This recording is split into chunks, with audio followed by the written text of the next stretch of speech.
Hi hello എല്ലാവർക്കും പുതിയൊരു വീഡിയോയിലേക്ക് സ്വാഗതം. ഇന്ന് നമ്മുടെ സ്റ്റുഡൻസിന് വേണ്ടിയിട്ടുള്ള മോട്ടിവേഷൻ ക്ലാസ് നടത്തുന്നുട്ടാ. അപ്പോൾ സ്റ്റുഡൻസ് അല്ലാത്ത ആരെങ്കിലും ഈ വീഡിയോ കണ്ടെങ്കിൽ നിങ്ങൾ സ്കിപ്പ് ചെയ്ത് കണ്ടുപോയിട്ടാ. അപ്പോൾ ഒരു മോട്ടിവേഷൻ സ്പീക്കർ എന്ന നിലയിൽ, അതായത് ഞാൻ ഒരു മോട്ടിവേഷൻ സ്പീക്കർ നിങ്ങൾക്ക് എന്തൊക്കെ കാര്യങ്ങൾ തരുന്നത്, ഈ കാര്യങ്ങളൊക്കെ നിങ്ങൾക്ക് തന്നാലാണ് ഒരു മോട്ടിവേഷൻ ഫുള്ളാവുള്ളൂ. അപ്പോ ഈ മോട്ടിവേഷൻ ഈ തിയറി വെച്ച് ഞാൻ നിങ്ങൾക്ക് പറഞ്ഞു തരികയാണ്. നിങ്ങൾക്ക് ഏറിപ്പോയാല് 3-4 ദിവസം അത് കഴിഞ്ഞ് നിങ്ങൾ എന്ത് ചെയ്യണം, വേറെ മോട്ടിവേഷൻ തരേണ്ടി വരും.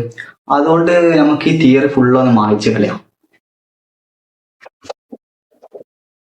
ഇപ്പോ ഒരാൾക്കിപ്പോ ഫുൾ A+ കിട്ടിയില്ല, അല്ലെങ്കിൽ ഫുള്ള് മാർക്ക് കിട്ടിയില്ല വെച്ചിട്ട് അവന് വീണ്ടും ജീവിതത്തിൽ രക്ഷപ്പെടാതിരിക്കണില്ല. അപ്പോ ശ്രദ്ധിക്കേണ്ട കാര്യം എന്താ വെച്ചാൽ, നമ്മൾ സ്കൂളിലൊക്കെ വന്ന് പറയുന്ന കാര്യം, നിങ്ങൾക്ക് ഫുൾ A+ ഇപ്പൊ സ്കൂളിലൊക്കെ വന്ന് ഇങ്ങനെ പറയില്ല. അതായത് സ്കൂളുകളിൽ എല്ലാവരും ഇല്ല, ചില ചുരുക്കം ആൾക്കാര് ചില ഇതിലൊക്കെ കിട്ടണ സ്പീക്കർ കേട്ടിക്കണേ. അത് അവർ പറയുന്ന വെച്ചാല് പറഞ്ഞു വരുമ്പോ ഫുൾ A+ വാങ്ങില്ലെങ്കിൽ നമ്മൾ എന്തോ താഴ്ന്നു പോണ മാതിരിയാണ് അവര് പറയാറ്. പക്ഷെ അങ്ങനെയല്ല. നമ്മൾ മനസ്സിലാക്കേണ്ട കാര്യം എന്താ വെച്ചാല്, നിങ്ങൾ മഞ്ഞുമൽ ബോയ്സ് എന്ന സിനിമ കണ്ടിരുന്ന, അതിൽ എന്താ വെച്ചാല് ഈ സുഭാഷ് പറഞ്ഞ ആള് ഈ ഒരു ഇതിൽ കുഴിയിൽ വീണുണ്ട്. ശേഷം അവര് ഓടിപ്പോയി അവരെ ഫയർ പോലീസിനോ അങ്ങനെ കുറെ പോലീസുകാർ അങ്ങനെയൊക്കെ ഓടി കണക്ട് ചെയ്യുന്നുണ്ട്. പക്ഷെ അവരാരും ആ കുഴിയിൽ ഇറങ്ങാൻ തയ്യാറാവണില്ല. കാരണം അവർക്ക് ആ കുയിന്റെ സ്വഭാവത്തിന് അങ്ങനെ അറിയാം. അവിടേക്ക് പോയ ആരും ഇതുവരെ രക്ഷപ്പെട്ടു വന്നിട്ടില്ല. അപ്പൊ അവരെന്താ ചെയ്ത്, അവര് പറഞ്ഞ ഞങ്ങൾ തയ്യാറല്ല. പകരം ആരാ ഇറങ്ങിയത്? സിജു പറഞ്ഞ അയാൾ തന്നെ ഒരു ഫ്രണ്ട് ഇറങ്ങിയത്. ഇത് റിയൽ ലൈഫിൽ ഉണ്ടായ സ്റ്റോറി ആട്ടാ. എല്ലാവർക്കും ഒരേ കാര്യം, എന്നാലും ഞാൻ പറഞ്ഞോളൂ. അപ്പോ ഇയാൾ ഇറങ്ങി ഭയങ്കര പ്രയാസപ്പെട്ട് സുഭാഷിനെ രക്ഷിക്കണം. അങ്ങനെ രക്ഷിച്ച് ഇത് ഭയങ്കര ന്യൂസായി. ഇപ്പോ സിനിമയായി, മഞ്ഞുമൽ ബോയ്സ് എന്ന സിനിമയായി, എല്ലാവരും കണ്ടിട്ടുണ്ടാവും. അപ്പോ നിങ്ങളോട് ഒറ്റ കാര്യം ചോദിച്ചോളൂ, ഇങ്ങനെ നിങ്ങളെ റിയൽ ലൈഫിൽ നടന്നാൽ നിങ്ങൾക്ക് ഇങ്ങനെ രക്ഷിക്കാൻ ഒരു സുഹൃത്തെങ്കിലും നിങ്ങൾക്ക് ഉണ്ടാവും? ഒറ്റ സുഹൃത്ത്, ഇങ്ങനെ നിങ്ങളെ രക്ഷിക്കാൻ ഒരു സുഹൃത്തെങ്കിലും ഉണ്ടാകുന്നൊന്ന് ചിന്തിക്കുക. അപ്പോ മിക്കവാറും ഉണ്ടാവില്ല. കാരണം എന്താ വെച്ചാല്, സുഹൃത്ത് എന്നല്ല, നമ്മളെ അയൽപക്കത്തോ അങ്ങനെ ആരെങ്കിലും, ഒരു കുടുംബത്തിലോ അല്ലെങ്കിൽ അങ്ങനെ ആരെങ്കിലും ഒക്കെ ഉണ്ടാവും. ചിന്തിക്കാം, ഒരാളും ഉണ്ടാവില്ല. ഒരാളും ഉണ്ടാവില്ല. ആ ഒരാൾ പറഞ്ഞാല് നിങ്ങളെ അച്ഛന് ഉണ്ടാവില്ല എന്ന് പറഞ്ഞാല് ഭയങ്കര ചുരുക്കമായിട്ടൊക്കെ ഉണ്ടാവും. അതായത് ഇത് റിയൽ ലൈഫിൽ ഉണ്ടായ സ്റ്റോറി ആണല്ലേ. ഇപ്പൊ സിജുവിനെ പോലത്തെ സുഹൃത്തുക്കളൊക്കെ ഉണ്ടെങ്കിൽ അങ്ങനെ ഉണ്ടാവും. അപ്പോ ആ ഒരാൾ ആരേക്കാരം? നിങ്ങളെ അച്ഛനേക്കാരം. അതായത് നിങ്ങളെ ഫാദർ മാത്രമേ ഉണ്ടാവുള്ളൂ നിങ്ങളെ രക്ഷിക്കാൻ. അപ്പൊ നിങ്ങൾ മനസ്സിലാക്കേണ്ട കാര്യം എന്താ വെച്ചാല്, അത്രയും നിങ്ങൾക്ക് വേണ്ടി കഷ്ടപ്പെടും. ചിലപ്പം നിങ്ങൾ ചിലപ്പോ അച്ഛനോട് ഉണ്ടാത്ത മക്കളുണ്ടാവും, അങ്ങനൊക്കെ ഉണ്ടാവും. പക്ഷെ അവസാനം ഇങ്ങനത്തെ സാഹചര്യങ്ങളിൽ നിങ്ങളെ രക്ഷിക്കാൻ വേണ്ടി നിങ്ങളെ അച്ഛൻ മാത്രം ഉണ്ടാവും. അച്ഛൻ, നിങ്ങളെ ഫാമിലി എല്ലാവരും ഉണ്ടായില്ലെങ്കിലും വളരെ ചുരുക്കങ്ങളെ പേരൻസ്, അതായത് നിങ്ങളെ മദർ, ഫാദർ, അങ്ങനെ ചുരുക്കം ആൾക്കാരെ നിങ്ങൾക്ക് എന്തെങ്കിലും വലിയ പ്രശ്നങ്ങൾ വന്നാല് നിങ്ങൾക്ക് നേരിടാണ്ടാവും. ചുരുക്കം ചില ഭയങ്കര റയറായിട്ട് ഈ പുതിയ കാലഘട്ടത്തില് ഇപ്പോ ഇങ്ങനൊക്കെ ഉണ്ടാവാറുള്ളൂ. പുറത്തുനിന്ന് ഇപ്പൊ എന്തെങ്കിലുമൊക്കെ ഭയങ്കര ഇങ്ങനെ പറഞ്ഞില്ലേ, അപ്പോ സുഹൃത്തുക്കളൊക്കെ വളരെ ചുരുക്കം ആൾക്കാരുണ്ടാവുള്ളൂ. അപ്പൊ നിങ്ങൾ മനസ്സിലാക്കേണ്ട കാര്യം എന്താ വെച്ചാല്, ഇവർക്കാണ് നമ്മളെ ലൈഫിൽ ഫസ്റ്റ് പ്രയോറിറ്റി കൊടുക്കേണ്ടത്. അതായത് ഇവര് ഭയങ്കര കഷ്ടപ്പെട്ട് നമ്മളെ വളർത്തുന്ന, അതായത് എല്ലാ സാഹചര്യങ്ങളും നമ്മളെ വളർത്തി അവര് വലുതാക്കുകയാണ്. അപ്പൊ അങ്ങനെയുള്ള രക്ഷിതാക്കൾക്ക് നമ്മൾ വിചാരിച്ചാൽ നമുക്ക് പഠിക്കാൻ പറ്റൂല. അപ്പോ നമ്മൾ പഠിക്കില്ല. നമ്മൾ ശ്രമിക്കാം. ഇവർക്ക് വേണ്ടി നമുക്ക് ശ്രമിച്ചു കൊടുക്കുക. അതായത് നമ്മൾ മാക്സിമം നമ്മൾ ശ്രമിക്കുക. അതായത് നമുക്കിപ്പോ പഠിച്ച് നല്ല മാർക്ക് കിട്ടി, നല്ല ജോലി കിട്ടി, നമ്മൾ ഫിനാൻഷ്യലി ഒന്ന് സ്റ്റേബിളായി അവരെ നിർത്താൻ മൈൻഡല്ല. എന്റെ രക്ഷിതാക്കൾ എനിക്ക് ഇത്രയും കാര്യങ്ങൾ എനിക്ക് ചെയ്തു തരുന്നുണ്ട്. എനിക്ക് താമസിക്കാൻ വീടൊരുക്കി, അല്ലെങ്കിൽ എന്ത് കാര്യങ്ങൾ നിങ്ങൾക്ക് ഉള്ള കാര്യങ്ങളിൽ അവര് മാക്സിമം ചെയ്ത് നിങ്ങളെ സെറ്റ് ആക്കിയിട്ടുണ്ടാവും. അപ്പോ അവർക്ക് വേണ്ടി നിങ്ങൾക്ക് എന്താ ചെയ്യാൻ പറ്റുക? നിങ്ങൾക്ക് മാക്സിമം അവർക്ക് വേണ്ടി നിങ്ങൾ പഠിക്കാൻ ശ്രമിക്കുക. നിങ്ങൾക്ക് പഠിച്ച് നല്ല മാർക്ക് വാങ്ങണമെന്ന് യാതൊരു നിർബന്ധമില്ല. നിങ്ങൾ മാക്സിമം പഠിക്കുക. നിങ്ങൾ ശ്രമിച്ച് നിങ്ങൾ മാക്സിമത്തിന്റെ പീക്കിലെത്തി നിങ്ങൾ പഠിക്കാൻ ശ്രമിക്കുക. അവർ എത്രയോ കഷ്ടപ്പെട്ട് നിങ്ങളെ വളർത്തി വലുതാക്കി അവർക്ക് വേണ്ടി ചെയ്തു കൊടുക്കാൻ പറ്റുന്ന ഒരു ചെറിയ കാര്യമാണ് നിങ്ങൾ പഠിക്കുക. നിങ്ങൾ മാർക്ക്, റിസൾട്ട് അതൊന്നും ഇതിനൊരു ബാധകമല്ല. അവർക്ക് വേണ്ടി ചെയ്യാൻ പറ്റുന്ന എന്താ, മാക്സിമം പഠിച്ചു കൊടുക്കുക.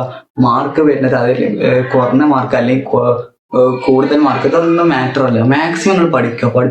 പഠിച്ച് അവർക്ക് വേണ്ടി ഒറ്റ കാര്യം ചെയ്യുന്നത് മാക്സിമം പഠിക്കുക. അല്ലാതെ വേറെ കാര്യങ്ങളൊന്നും നിങ്ങൾക്ക് ഈ പ്രായത്തിൽ ചെയ്യാനില്ല. അതുകൊണ്ട് മാക്സിമം നിങ്ങൾ പഠിക്കുക. ചില ആൾക്കാർ പറയാറുള്ളതാണ്, എനിക്ക് പഠിക്കാൻ സ്റ്റഡി മെറ്റീരിയൽ അല്ലെങ്കിൽ ഇത് പഠിക്കാനുള്ള ഇതൊന്നും എന്റെ കുടുംബത്തിന് കഴിയുന്നില്ല, എന്റെ കുടുംബത്തിന് അതൊന്നും താങ്ങൂല, എനിക്ക് ഇനി പഠിക്കാനുള്ള അവസരമൊന്നുമില്ല, അങ്ങനൊക്കെ പറയുന്ന കുറച്ച് ആൾക്കാരുണ്ട്. അവരോട് എനിക്ക് പറയാനുള്ളത്, ഒരാള് ഇപ്പോ എക്സാമ്പിൾ നിങ്ങൾ തന്നെ വിചാരിച്ചോളൂ, നിങ്ങൾക്ക് ഒരു വണ്ടി എടുക്കണം നല്ല താല്പര്യമുണ്ട്, നിങ്ങൾക്ക് വളരെ ഇഷ്ടപ്പെടും, നിങ്ങൾ ചെറുപ്പം മുതലേ ആഗ്രഹിച്ച് നടന്ന് ഒരു വണ്ടി, ആ വണ്ടിന്റെ ടോപ്പ് മോഡലാണ് നിങ്ങൾക്ക് എടുക്കാൻ ഇഷ്ടപ്പെട്ടത്. പക്ഷെ അതിലെന്ത് ചെയ്യാം, അതിനുള്ള പൈസ നിങ്ങളെ കയ്യിലില്ല.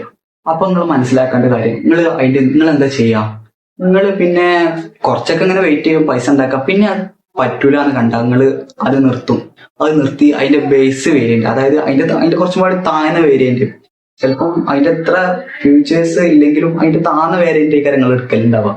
അപ്പോ ഈ വേരിയന്റ് തമ്മിലുള്ള ഡിഫറൻസ് പറഞ്ഞാൽ എന്താ, അലോവില്ല, നല്ല ടയർ ഇല്ല, അങ്ങനെ കുറച്ച് ഡിഫറൻസ് ഉണ്ടാവുള്ളൂ. അപ്പൊ നിങ്ങൾ എന്താ നിങ്ങൾക്ക് ഇങ്ങനെ ആ കാറ് എന്നിട്ട് അധ്വാനിച്ച് നിങ്ങൾ അതിന്റെ ടയർ വേങ്ങും, അലോവിയിലിടും, അങ്ങനെ കുറച്ച് കാര്യങ്ങളൊക്കെ നിങ്ങൾ ചെയ്യലുണ്ടാവും. അപ്പോ നമ്മൾ മനസ്സിലാക്കേണ്ട കാര്യം എന്താ വെച്ചാല്, ഇപ്പൊ എല്ലാവർക്കും ശരിയാവില്ല.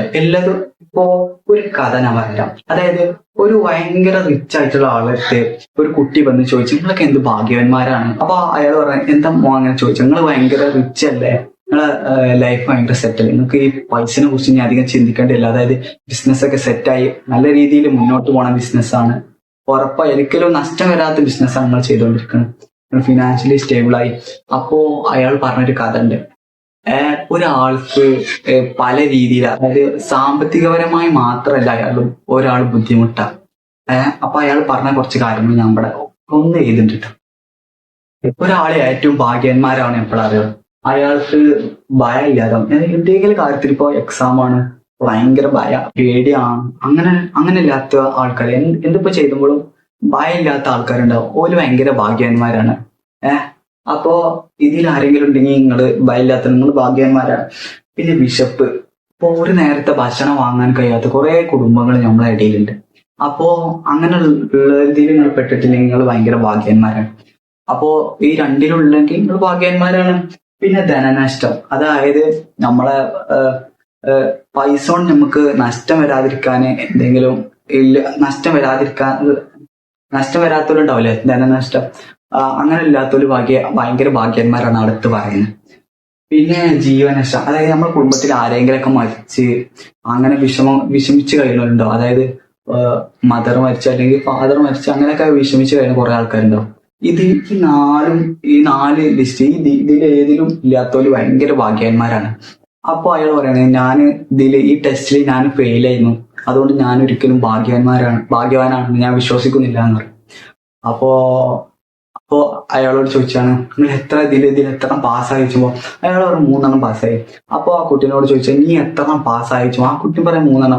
അപ്പൊ നമ്മളിതിൽ ആരെ ഭാഗ്യന്മാരാണ് ചോദിച്ചാൽ, അതായത് ആ കുട്ടി 3 വിജയിച്ച്, അയാൾ 3 വിജയിച്ച്. അപ്പൊ ശരിക്കും ഇതിൽ ആരാ ഭാഗ്യന്മാരെ ചോദിച്ചാൽ, അപ്പൊ ശരിക്കും ഇതിൽ എന്താ, രണ്ടാൾക്കാർ ഭാഗ്യവാന്മാരാണ്. പറയുമ്പോ ഒരാൾക്കുള്ളത് ഒരാൾക്ക് ഉണ്ടാവില്ല. അപ്പോ അത് നമ്മളെന്ത് വല്ല പതുക്കെ നമുക്ക് പറ്റുന്ന രീതിയിൽ ചെയ്ത് വരാം.